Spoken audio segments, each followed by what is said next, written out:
I had a very happy childhood. My father was Army.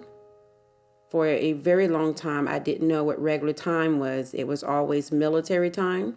So I would say 1300 and the other kids wouldn't know what I was saying. I didn't join the military until I was 30. It was always something that I wanted to do. I wanted to show my sons the example of what my father showed me as a young girl. It was about a month into my service that I started receiving unwanted comments from a superior there. It escalated to where he grabbed me by the top of my head and he pushed my head into his genital area while telling me what my lips would feel like.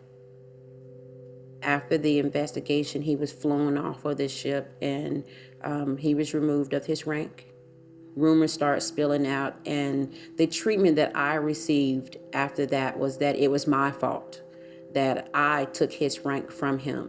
I was now the person that was going to go to someone else's division and empty their water bucket, or I was now going to work nights.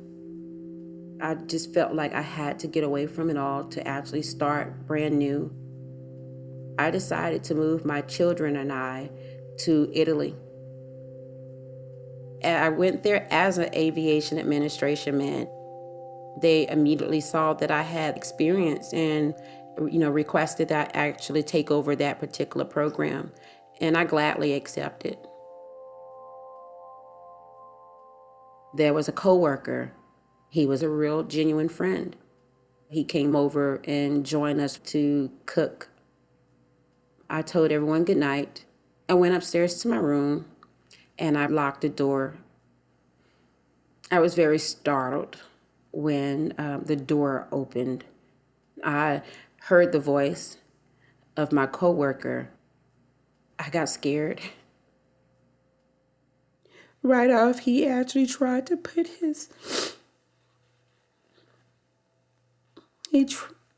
in my mouth, and I refused to open. I just kept my mouth closed, and I closed my eyes really, really tight.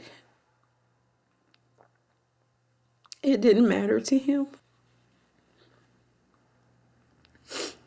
As he was attempting to penetrate me, I heard my son at the door. And the way he darted to that door, I was afraid that he was going to hurt.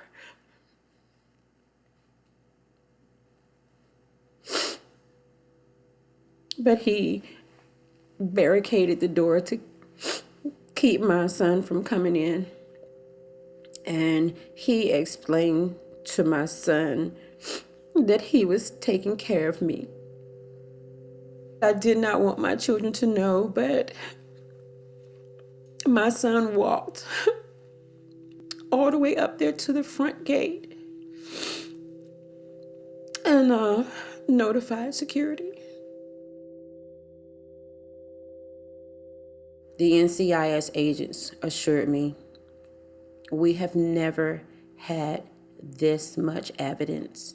They had pictures of the door where he actually maneuvered the lock to get into my room. They had my clothing where my zipper was broken and his fingerprints on my articles of clothing. They had his DNA on my comforter. They found his DNA inside my rape kit. He was still found not guilty of anything. And the explanation that I got,